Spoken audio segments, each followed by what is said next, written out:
প্রিয় ছাত্রছাত্রীরা, আজ আমি তোমাদের কাছে ক্লাস 6-এর প্রশ্নবিচিত্রা 2025 থার্ড ইউনিট টেস্ট ভূগোল বিষয়ের মডেল 4-এর কোশ্চেনগুলো আলোচনা করে বলবো।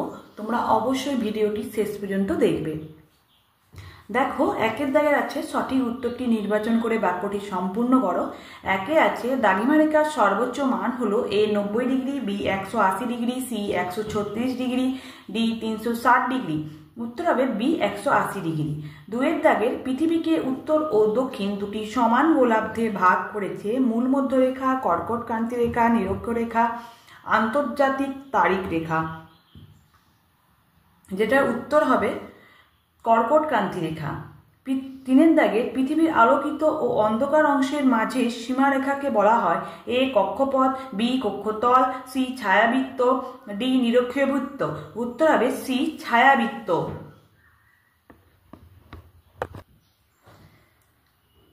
চারে আছে পৃথিবীর পরিধি প্রায় এ 40,000 কিমি, বি 12,714 কিমি, সি 1,650 কিমি, ডি 6,440 কিমি।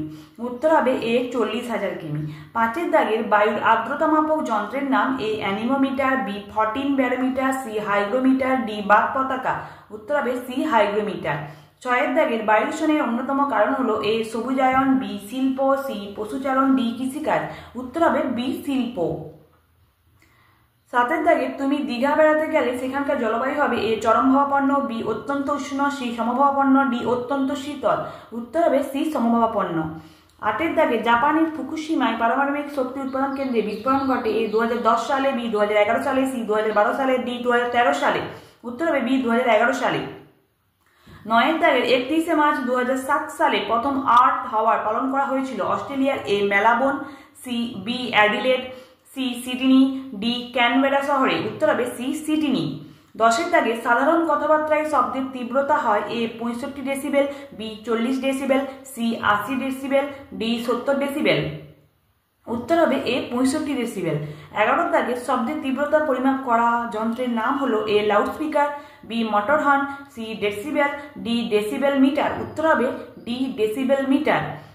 12এর দাগে ভারত প্রায় এ 80%, বি 75%, সি 65%, ডি 55% মানুষ কৃষিকাজের সঙ্গে যুক্ত। উত্তর হবে সি 65%। 13এর দাগে ভারতের কৃষিকাজ অনেকাংশই এ মৌসুমী বৃষ্টিপাত, বি পশ্চিমী ঝঞ্ঝা, সি ঘূর্ণ বৃষ্টি, ডি জলসেচের উপর নির্ভরশীল। উত্তর হবে এ মৌসুমী বৃষ্টিপাত। 14 দাগেরটা এ Paschimbanga, B Himachal Pradesh, C Madhya Pradesh, D Meghalaya রাজ্যে সাঁওতাল সম্প্রদায় দেখা যায়। তাহলে এ পশ্চিমবঙ্গ।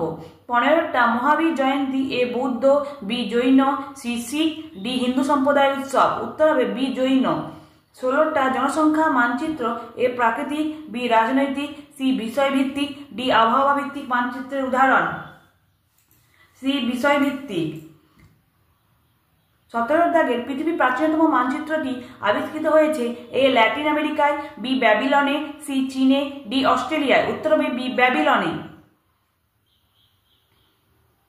18 দাগের মানচিত্রে কৃষিজমি বোঝাতে এ নীল, বি সবুজ, সি বাদামি, ডি হলুদ রং ব্যবহার করা হয়। উত্তর হবে ডি হলুদ রং ব্যবহার করা হয়।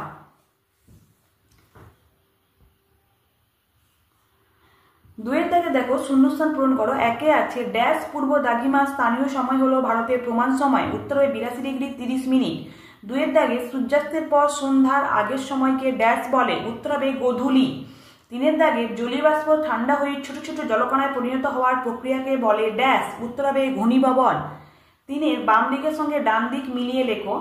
একে আছে ওজোন স্তরের ক্ষয়, তার সঙ্গে মিলবে ক্লোরোফ্লুরোকার্বন। 2এ আছে মার্বেল পাথরের সৌধ ক্ষয়, তার সঙ্গে মিলবে এ অ্যাসিড বৃষ্টি। 3এ আছে গ্রিনহাউস গ্যাস, তার সঙ্গে মিলবে বিশ্ব উষ্ণায়ন।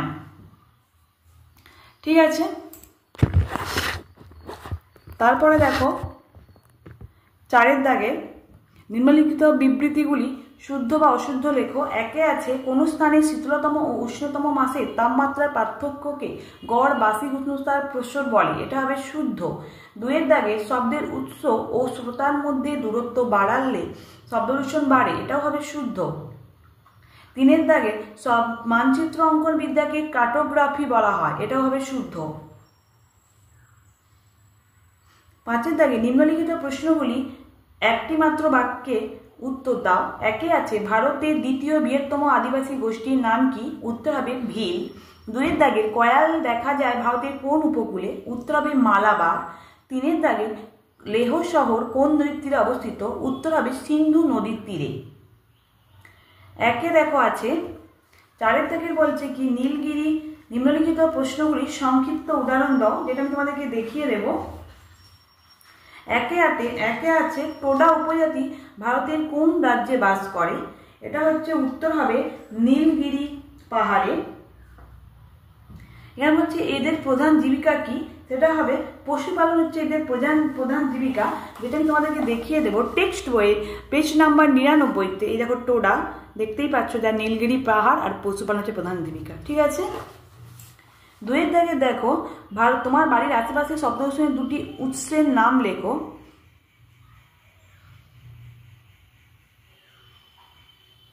তোমার বাড়ির আশেপাশে শব্দ দূষণের 2টি উৎস হলে শব্দের উৎস হবে 2টি উৎসের নাম হবে যে কলকারখানার আওয়াজ আর একটা হবে মোটর বাইকের আওয়াজ। ঠিক আছে। তারপরে দেখো 3 আছে ভারতকে নদীমাতৃক দেশ বলা হয় কেন? যেটা আমি তোমাদেরকে দেখিয়ে দেব টেক্সট বইয়ে পেজ নাম্বার 74-এ। এই যে ভারতকে নদীমাতৃক দেশ বলা হয় কেন, এইখান থেকে এতটা লিখলেই হবে, অবশ্যই তোমরা কিন্তু মুখস্থ করে নেবে। তারপরে আছে দেখো অরণ্য সংরক্ষণের 2টি ব্যবস্থা লেখো, যেটা আমি তোমাদেরকে দেখিয়ে দেব টেক্সট বইয়ের পেজ নাম্বার 90-এ।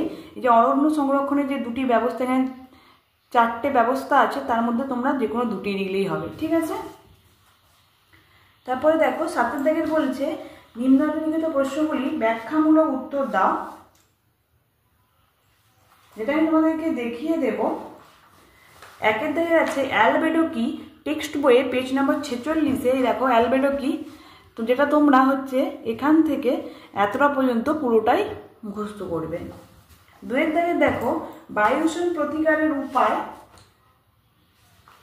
যেটা আমি তোমাদেরকে দেখিয়ে দেব টেক্সট বইয়ে পেজ নাম্বার 58-তে। এই যে বায়ু দূষণ প্রতিকারের উপায় নিশ্চয়ই দেখতেই পাচ্ছ, অনেকগুলো পয়েন্ট আছে, তোমরা যতগুলো মুখস্থ করতে পারবে অবশ্যই ততগুলোই লিখবে।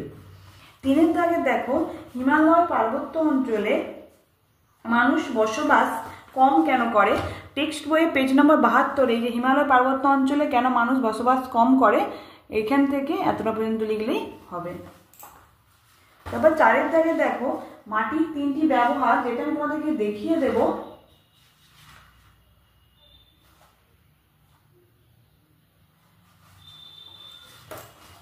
ঠিক আছে। যে পেজ নাম্বার 86-তে যে মাটির সংরক্ষণে অনেকগুলো আছে, এগুলো লিখলেই হবে, অবশ্যই তোমরা কিন্তু মুখস্থ করে নেবে। ঠিক আছে।